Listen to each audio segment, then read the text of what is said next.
이 시간 우리 하나님 앞에 예배하러 나오신 여러분을 우리 주님의 이름으로 환영합니다. 하나님이 우리에게 주시는 놀라운 은혜가 우리의 삶에서 하나님 앞에 한 걸음씩 걸어가기 위한 우리의 삶에 수고를 마다하지 않는 저와 여러분의 삶 속에 함께 하실 수 있기를 우리 주님의 이름으로 소망합니다.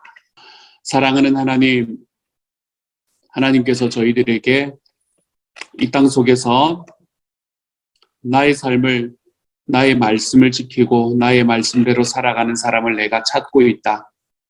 내가 그렇게 찾고 있을 때에 누가 나를 향해서 대답하겠는가? 말씀하시고 질문하시는 하나님의 질문에 한없는 부끄러움으로 나아가는 것이 아니라, 주님, 제가 부족하지만 하나님 앞에서 힘써 걸어가는 저의 모습이 여기 있습니다. 하나님 앞에 고백하며 걸어가 볼 수 있는 하나님의 사람들이 다 될 수 있도록 주여 도우시고 인도하여 주시기를 소망합니다. 주님, 그래서 이 땅에서 하나님께서 소원하시는 그 한 사람의 의인, 하나님, 제가 주님 앞에서의 한 사람의 의인처럼 살아가지는 못한다 할지라도 주님의 마음에 합하고 우리 주님의 소원을 좇아 살아가기 위한 삶의 노력들을 한순간도 쉬지 않고 방향만은 바꾸지 않을 수 있는 하나님의 사람으로, 주님, 우리 주님 앞에 보여질 수 있는 주님의 사람으로 자라가도록 아버지께서 도와 주옵소서. 이 아침에 하나님 앞에 기도하는 모든 기도에 은혜 더하시고 능력 더하시기를 소망하며 모든 말씀을 우리 주님 예수님 이름으로 감사하며 기도드립니다. 아멘. 이 시간 하나님께서 우리에게 주시는 말씀을 함께 읽습니다. 말라기서 2장 1절부터 9절까지의 말씀입니다. 말라기서 2장 1절부터 9절까지의 말씀, 우리 한 절씩 교독하여 읽도록 하지요. 말라기서 2장 1절부터 9절입니다. 제가 먼저 읽습니다. 너희 제사장들아, 이제 너희에게 이같이 명령하노라.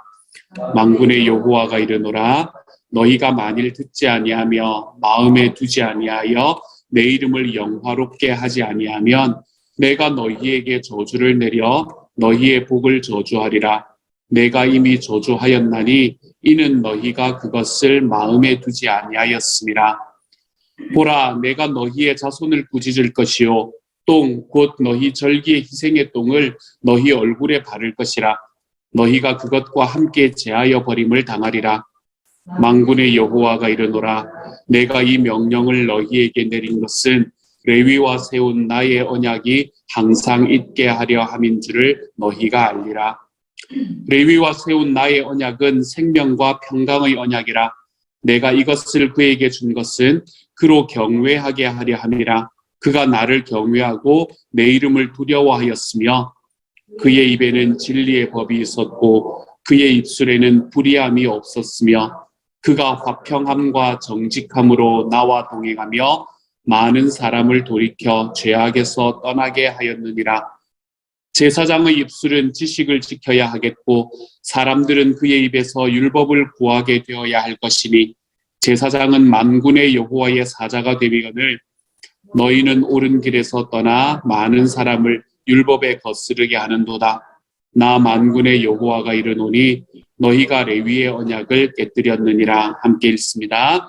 너희가 내 길을 지키지 아니하고 율법을 행할 때에 사람에게 치우치게 하였으므로 나도 너희로 하여금 모든 백성 앞에서 멸시와 천대를 당하게 하였느니라 하시니라. 아멘. 아멘. 말라기서의 말씀은 하나님과 백성 사이에 일어나는 6번의 논쟁을 이야기하는 것이다 라고 말씀을 드렸습니다. 그래서 우리는 말라기서 전체를 통해서 하나님과 백성들 사이에서 어떤 논쟁이 일어나고 있는가라는 것을 6번 바라볼 수 있게 되는 것이지요.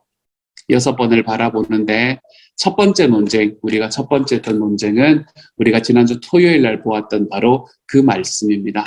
하나님께서 굉장히 뜬금없이 내가 너희를 사랑한다 이야기하셨던 바로 그 말씀. 그랬더니 백성들이 하나님께서 우리를 어떻게 사랑해 주셨습니까? 하나님이 사랑하셨다면 지금 우리에게 일어나는 이 일이 말이 된다는 말입니까? 라고 하나님 앞에 다시 재반박을 하지. 그 하나님에 대한 반박에 대해서 하나님께서는 다시 이스라엘 백성들에게 내가 너희를 어떻게 사랑했었는가라는 것을 다시 설명해 주는, 그러면서 내가 야곱은 사랑하고 에서는 미워했다라고 이야기하는 그 말씀으로부터 시작을 해서 내가 너희가 완전히 멸망당하는 것이 아니라 여기로 다시 돌아오게 만들지 않았느냐라는 말씀으로 하나님의 사랑을 표현해 주셨던 바로 그 이야기가 첫 번째의 하나님과 백성들 사이의 논쟁이었습니다. 말라기에 나타나는 두 번째 논쟁은 그 다음의 말씀부터 시작이 되는 말씀이거든요. 말라기서 1장 6절부터 시작을 해서 오늘의 말씀에 이르기까지, 사실 우리 큐티의 말씀으로 보면 두 번에 걸쳐서, 이틀에 걸쳐서 있는 게 말라기서의 두 번째 논쟁의 이야기입니다. 이 말라기서의 두 번째 논쟁에서는 어떤 누구와 이제 하나님이 논쟁하고 계시나 하면, 그때 처음에는 이스라엘 백성들 전체와 논쟁을 하셨잖아요. 그렇죠? 근데 여기에서는 누구와 논쟁을 하나 하면 백성들을 이끌어가고 있는 제사장들과의 논쟁, 그것을 이야기를 하고 있는 것이 바로 이 두 번째 하나님과의 논쟁입니다. 하나님께서 제사장들에게 이렇게 질문을 합니다. 백성들에게 또한 제사장들에게 이렇게 질문을 합니다. 너희가 나를 공경하는 일이 어디 있느냐? 이렇게 질문을 했어요. 그랬더니 백성들이 뭐라고 이야기하나 하면, 아니 우리가 어떻게 주님의 이름을 멸시했습니까? 우리가 하나님의 그것도 절기도 지켰고 하나님 앞에 제사도 드렸고 우리가 당신이 하라는 거 다 해드리지 않았습니까? 라고 반박을 하지요.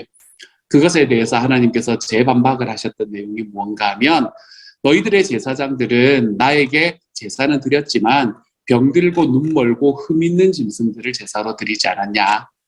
그래서 내가 제사장들에게 저주를 내릴 것이고 그리고 수치를 당하게 할 것이다 라고 이야기하는 말씀으로 말씀을 하시고 난 다음에 하나님께서 무엇을 말씀하시냐면, 그러면 참된 제사장의 모습이 어떤 것인지 아냐? 너희들이 참된 제사장의 모습을 내가 좀 말해줄게 라고 이야기를 하시면서 말씀하시는 내용들, 그 내용들까지 포함하는 게 바로 이 하나님과 백성들 사이의 두 번째의 논쟁에서 일어나는 이야기들입니다. 그러면서 하나님께서 이야기하시고 싶은 것은 뭔가 하면, 특별히 백성들이 제사장을 향해서 내가 너희를 왜 불렀다고 생각하냐? 이것에 관한 질문을 하나님께서 지금 계속해서 하고 계십니다. 저는 이 제사장들에게 주어졌던 이 질문이 저와 여러분에게 전해지는 동일한 질문이 되었으면 좋겠습니다. 내가 너를 왜 불렀다고 생각하냐? 만약에 하나님께서 저와 여러분에게 오늘 내가 너를 왜 불렀다고 생각하냐? 라고 이야기를 하시면 그 하나님의 질문에 대답할 거리들이 여러분에게는 준비되어 계십니까? 우리가 세상을 살아가다 보면 방향을 상실해서 살아갈 때도 있는 것 같습니다. 여기로 가고 싶은데 거기로 가지 못하는 때, 또는 어디로 가야 될지 알지 못해서 정말 그 자리에 서서 망연자실해 있는 때가 우리의 삶에는 존재하고 있는 것 같습니다. 목적지를 정하고 출발은 했는데 한참 가다가 보면 내가 어디로 가는지 잊어버리고 굉장히 당황스러워 하기도 합니다. 그럴 때는 어떻게 하는 것이 맞습니까? 그럴 때는 무작정 가는 것은 거기에서 나올 수 있는 대답이 아닙니다, 여러분. 내가 어디로 가고 있는지를 잘 모르겠다라고 생각이 들면 잠시 멈추고 생각을 해보아야 합니다. 내가 왜 여기에 있는지, 내가 어디로 가려고 하는지를 좀 깊이 생각해 보아야 합니다. 저는 제 아버지와 작년에 이야기를 하면서 이런 생각을 참 많이 하게 되었던 것 같아요.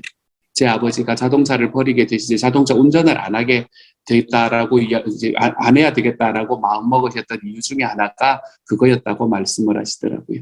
어느 날 운전을 이렇게 해서 가는데 갑자기 내가 어디로 가고 있는지를 모르겠더래. 갑자기 왜 내가 운전을 하고 있지? 내가 지금 어디 가고 있는 거지? 이게 하나도 생각이 안 나더래요. 그래서 길가에 차를 붙여놓고 그리고 난 다음에 한참을 생각을 하셨답니다. 한참을 생각을 하고 나니까 내가 지금 집으로 가고 있는 중이지. 우리 집은 여기지. 라고 생각이 드시고 그리고 다시 이제 한 10여 분 정도 생각을 하시다가 그리고 생각을 다 가다듬고는 그리고 운전을 해서 집으로 돌아오시게 되었다라는 이야기를 제가 들은 적이 있습니다. 우리도 가다 보면 어디로 가는지 모르고 걸어갈 때가 있잖아요. 그럴 때는 멈추어서 생각을 해봐야 됩니다. 내가 왜 여기에 있는지 그 이야기를 말입니다. 왜 그런가 하면 우리는 얼마나 멀리 가느냐라는 것보다도 좀 천천히 가더라도 정확하게 어디로 가고 있느냐라는 것이 사실은 더 중요하기 때문입니다. 신앙생활도 이것과 다르지가 않습니다. 교회에서 일을 하다 보면 왜 일을 하고 있는지, 내가 교회 생활을 왜 하고 있는지 잊어버리는 경우가 가끔 있습니다. 처음에는 하나님께서 나에게 주셨던, 내가 주님을 믿었을 때에 나에게 주셨던 그 구원의 감격이 너무나 커서 하나님 앞에 헌신하고 싶은 마음이 생깁니다. 그래서 교사도 하고 찬양대도 하고 그리고 막 이것저것 봉사를 하기 시작을 합니다. 그러나 시간이 가면 갈수록 처음 가졌던 감격들은 점점점 사라지는 때가 우리의 삶에 존재하지요. 그리고 난 다음에는 뭐만 남습니까? 감격이 사라진 자리에는 일만 남습니다. 그럴 때는 쉼이 필요한 시간입니다. 무턱대고 많은 일을 하는 것, 이것이 우리의 삶에 옳은 일이 아닙니다. 그것보다 더 위험한 일은 왜 하고 있는지, 어떤 일을 해야 되는지를 잊어버리는 것. 이것이 우리의 삶에 진짜 위험한 일이 되는 것이지요. 하나님께서 제사장에게 이야기하시던 이때에 제사장들이 일을 적게 했던 것이 아닙니다, 여러분. 이들은 정말 절기 때마다 제사를 드렸고 백성들이 가지고 오는 모든 재물들을 그들은 낱낱이 하나님 앞에 드렸던 그 많은 일들에 치여서 살아갔던 시절이 바로 이 제사장들이었던 것 같습니다. 근데 그렇게 열심히 일하고 있던 제사장들에게 하나님께서 명령을 하십니다. 뭐라고 이야기하나 하면, 만약에 너희가 하나님의 말씀을 마음에 두지 않고 있다면, 하나님의 말씀을 마음에 두지 않고 지금 이 일을 하고 있다면 내가 너희에게 저주를 내리겠다라고 선언을 하시기 시작합니다. 이미 저주가 시작이 되었는데 이 제사장들은 하나님의 말씀을 벌써 마음에 두지 않고 있기 때문에 하나님의 저주가 이미 시작되었다라고 선언하고 계시는 거죠. 신약 성경의 말씀으로 우리가 바꾸어 놓고 생각을 해보면 지금 이 제사장들의 마음에는 그 마음에 떨어진 하나님의 말씀을 새들이 날아들어서 다 주워가 버리는 그런 상황이 되고 있는 겁니다. 그 안에서는 말씀이 자랄 수가 없습니다. 하나님의 말씀에 대한 이해의 싹도 트지 않고 떡잎도 나오지 않으며 줄기도 자라지가 않습니다.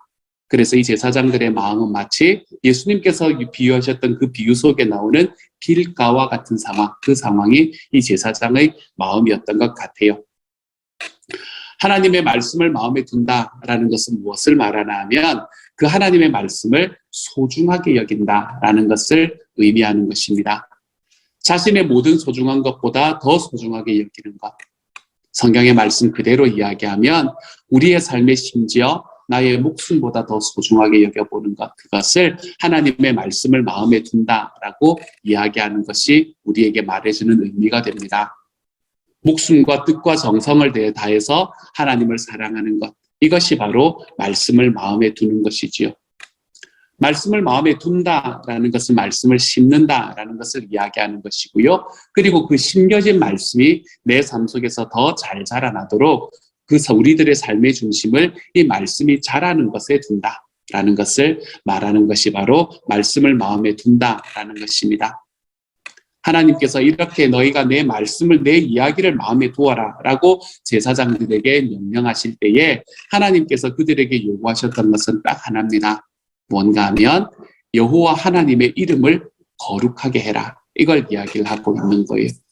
너희가 드리는 모든 제사의 과정 속에서 내 이름을 좀 거룩하게 해라 라고 이야기하는 것.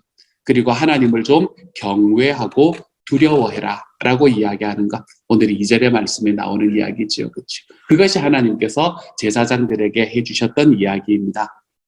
하나님을 영화롭게 하고 하나님의 이름을 경외하고 두려워하는 것. 여러분, 이것이 무엇을 의미하는 것이겠습니까? 하나님을 영화롭게 한다라는 것은 하나님의 이름을 가진 사람으로서 나의 삶을 통해 하나님이 드러내지는 것, 이것이 하나님을 영화롭게 한다라는 것이 말하는 바로 그 의미가 됩니다. 즉 우리의 삶을 좀 거룩하게 살아내보는 것입니다.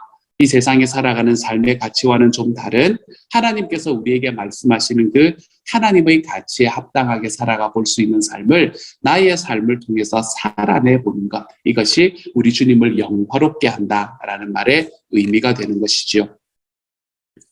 또한 경외하고 두려워한다라는 것은 무언가 하면 내 삶 속에 가장 최고의 가치를 하나님께 둔다. 이걸 말하는 게 경외한다라는 것입니다. 우리가 무엇을 두려워합니까? 우리가 무엇을 경외합니까?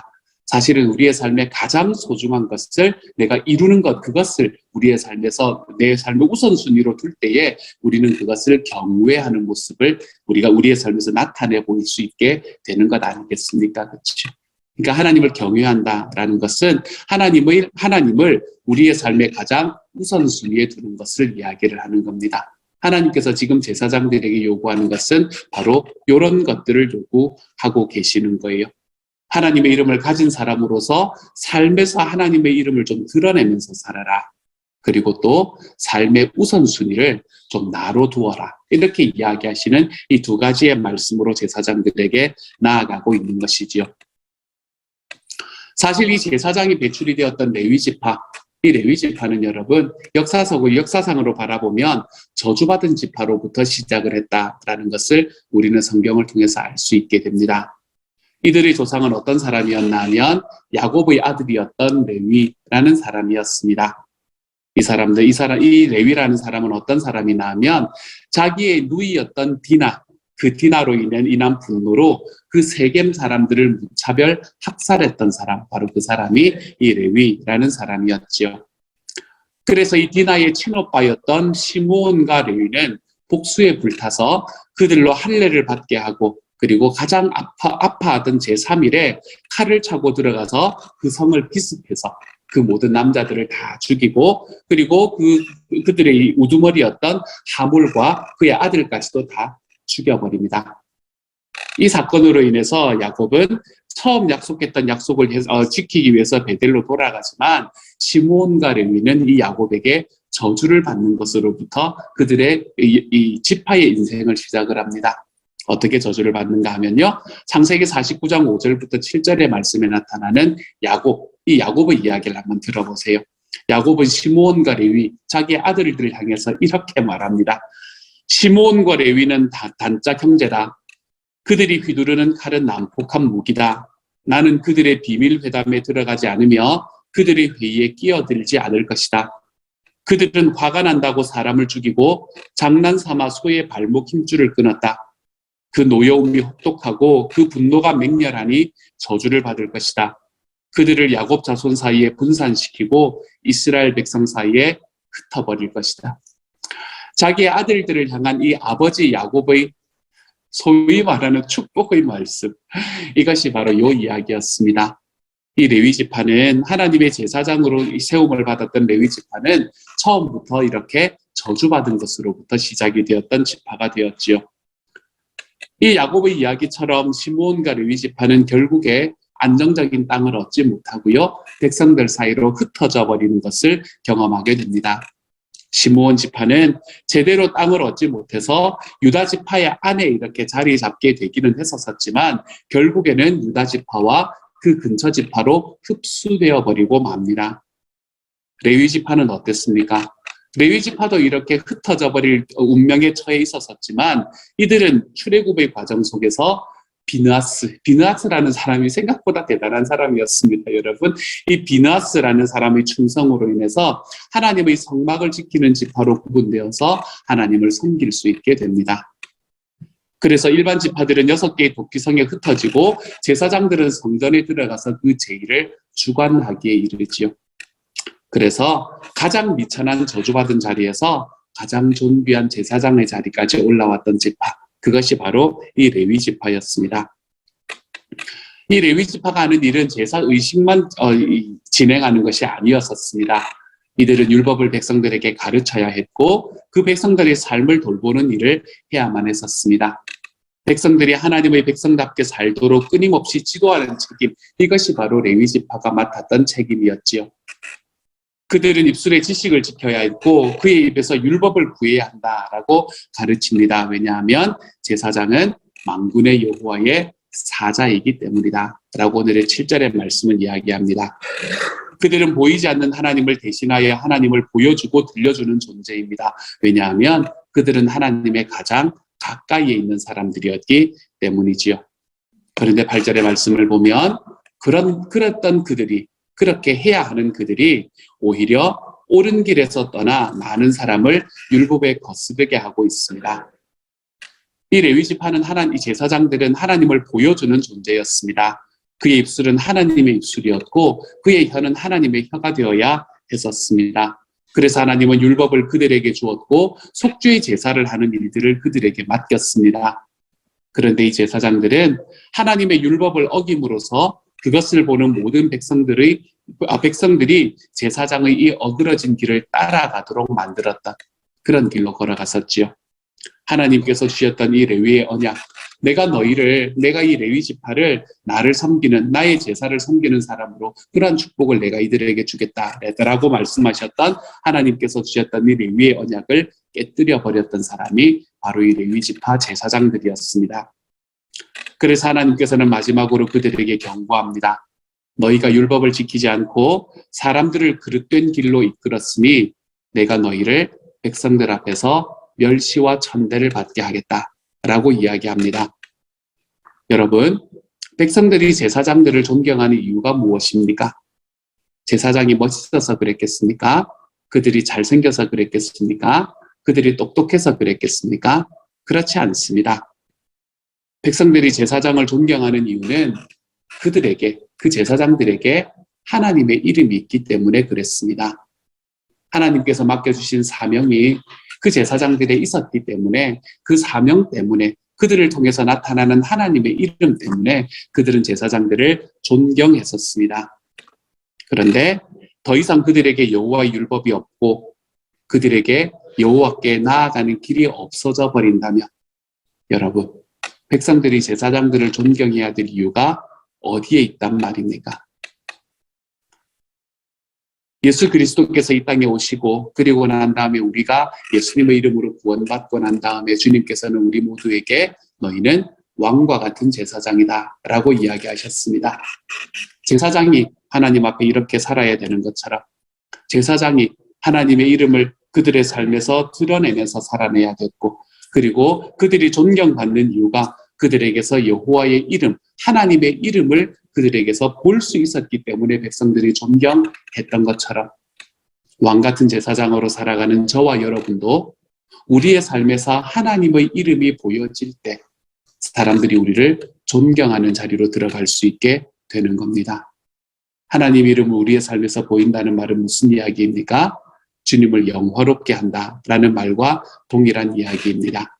우리의 삶 속에서 하나님께서 내 삶 속에 나의 삶을 통해서 하나님의 이름이 보여지게 하는 삶. 우리가 그러한 삶을 살아가기 시작할 때 우리는 하나님을 영화롭게 하는 제사장의 삶을 살아갈 수 있게 되는 것이지요. 우리가 그렇게 살아갈 때 우리 주변에 있는 모든 사람들이 저 사람이 예수 믿는 사람이지. 저 사람이 그리스도인이지. 어제 우리 말씀에서도 왜 안디옥 교회에서 그리스도인이라고 사람들이 불렀던 것처럼 저 사람들이 그리스도인이지. 내가 저 사람은 존경할 만하지. 라고 이야기하는 자리로 우리가 걸어갈 수 있게 되는 겁니다. 복장을 하면서 한 가지 이야기를 나누었던 기억이 있습니다. 지금은 이제 하고 있지 않다고 이야기를 했는데, 이 산호세 지역에서 한의원을 하시던 분이 한 분이 계셨답니다. 그분은 원광대를 나오셨는데, 크리스찬이시고, 원광대인데 크리스찬이란 굉장히 특별하지 않습니까, 여러분? 크리스찬이시고, 그리고 오시는 분들에게 계속해서 침도 놔주시고 막 이러시는데, 그런 오시는 분들에게 계속 예수를 전하는 그런 분이었다고 이야기를 들었습니다. 예수 전하는 게 진짜로 싫어하는 사람들 있잖아요, 그렇죠? 예수를 전하는 게 정말 싫은 사람이 있는데, 우리 이제 제가 아는 분 중에 한 분이 자기는 어디 가서 예수 믿으라고 이야기하는 게 너무너무 싫은데 내가 이분은 인정을 한다라고 이야기를 하는 분이 있었다고 합니다. 왜 그렇다고 이야기를 했나 하니까 보니까 올 때마다 이제 그 이야기를 했다는 거예요. 치우를 이제 놓고 그걸 하고 난 다음에 끝나고 난 다음에 얼마냐 이렇게 질문을 물어보면 근데 제가 PPO라는 말을 그때 제가 처음 알았습니다. 제가 PPO가 아니라서 이렇게 이야기를 하면 막 고민을 하신답니다. 막 고민을 하시면서 PPO가 아닌데 그럼 친구가 PPO가 있냐? 친구가 PPO가 있다 그러면 친구가 PPO가 있으면 당신도 30불만 내시오. 이렇게 이야기를 한답니다. 그리고 이제 그 다음에 가면 누군지 얼굴은 잘 기억을 못 하시는 분이시래요. 그래서 그 다음에 가면은 또 이제 다 그거 하고 난 다음에 이제 얼마냐 이렇게 물으면 또 막 고민을 하신답니다. 얼마를 받아야 되나 막 이렇게 고민을 하시다가 그러다가 그래 30불만 내시라 뭐 이렇게 이야기를 하다가 근데 이제 그날은 남편이 같이 따라갔다고 하더라고요. 그래서 그 남편이 같이 가가지고 뭐라 그러냐면 제가 엔지니어고 저 돈을 잘 법니다 이렇게 이야기를 하니까 그러면 90불을 내줘야 된다 뭐 이렇게 이야기를 하시더라는 겁니다. 그리고 세 번째 갔는데 또 얼굴을 기억을 못 하시는 거예요. 그리고 이제 다 그게 끝나고 난 다음에 이제 얼마를 내면 되냐 그랬더니 또 막 머리를 써주고 고민을 하시더랍니다. 어떻게 막 이러다가 30불만 내셔야 된다고 이렇게 이야기를 하는 그것을 이렇게 보면서 정말로 예수 믿는 것에 관한 이야기를 하는 것을 싫어하는 남편이 뭐라고 이야기를 하냐면 지난번에 우리가 만났고 우리 90불 낼 수 있는 여유가 된다. 그렇게 이야기를 하고 난 다음에 평생 처음으로 뭐라고 이야기하냐면 그 한약을 지어달라고 이야기를 해드립니다. 그러면서 한약을 정말 평생 처음으로 500%치 한약을 짓더랍니다. 그러면서 집에 오면서 뭐라고 이야기를 하냐면 내가 어디 가서 예수 믿으라는 사람 정말 싫어하는데 내가 이 사람은 인정한다. 라고 이야기를 하면서 집으로 돌아오던 더 돌아왔다라고 하는 이야기를 제가 들었던 적이 있습니다. 저는 저와 여러분이 좀 그러한 삶으로 살아가는 그리스도인이 되었으면 정말로 좋겠어요. 내가 다른 사람은 몰라도 예수 믿는 사람들 내가 주변에서 하는 거 보면 내가 그 인간이 그 인간이고 그래 보인다고 하더라도 내가 저 사람을 인정하지. 그렇게 우리가 하나님 앞에 나아가는 삶을 살아갈 때 우리는 주님 앞에서 주님의 이름을 드러내며 사는 사람이 되어가는 겁니다. 세상에서 이야기하는 그런 모든 이야기들, 세상에서 우리에게 말하는 모든 풍조들에 우리가 다 민감하게 다 쫓아갈 필요가 없습니다. 여러분. 안 그래도 괜찮아요. 좀 못해도 괜찮습니다. 좀 몰라도 돼요.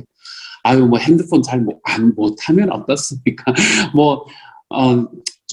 그렇게 하면 더 좋게 하겠지만, 좀 재테크 좀 못해가지고, 요즘 뭔데? 아니면 세상의 물정에 좀 모르고 또 세상의 이 뉴스 같은 거 좀 그런들 어떻습니까? 괜찮습니다. 우리의 삶에서 모든 것에 다 똑똑하고, 모든 것을 다 알고, 그런 것 때문에 그리스도인들이 존경받는 것이 아닙니다. 그리스도인이 존경받는 이유는 우리의 삶 속에서 하나님의 이름이 드러나고 있는가? 하나님이 영화롭게 되고 있는가? 여기에서 우리는 그리스도인이 존경받는 자리로 나아갈 수 있게 되는 거예요. 사랑하는 여러분, 오늘 하루 살아가시면서 내 삶 속에서는 그 주님께서 주님의 이름이 드러나고 있는가? 라는 이 질문에 한 번쯤 대답해 볼 수 있는 하루가 될 수 있기를 소망합니다. 주님께서 내가 너를 왜 불렀다고 생각하느냐?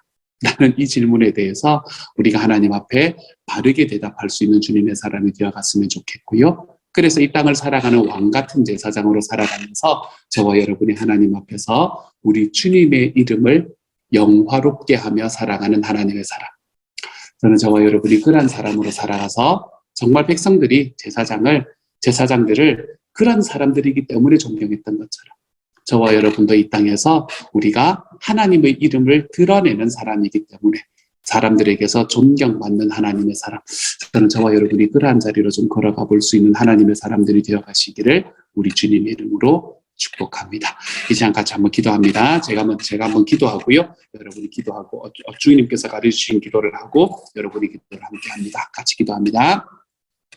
사랑하는 하나님 감사합니다. 이 땅을 살아가며 예수 믿는 삶, 예수를 믿으면서 살아가는 과정 속에 제가 왕 같은 제사장이 되었는데 하나님 주님께서 제사장들을 향해서 하는 말씀을 오늘 말씀 속에서 듣습니다. 내가 너를 왜 불렀다고 생각하느냐? 주님, 그것에 대한 대답을 바르게 할 수 있도록 도와주십시오.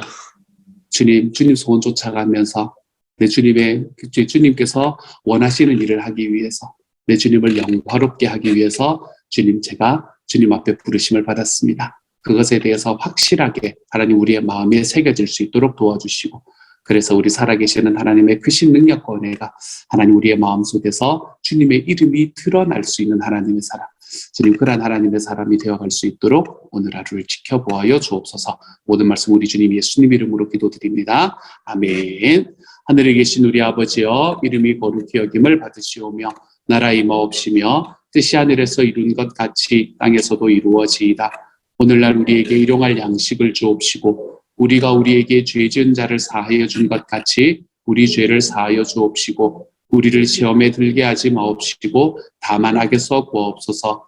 대개 나라와 권세와 영광이 아버지께 영원히 있사옵나이다. 아멘.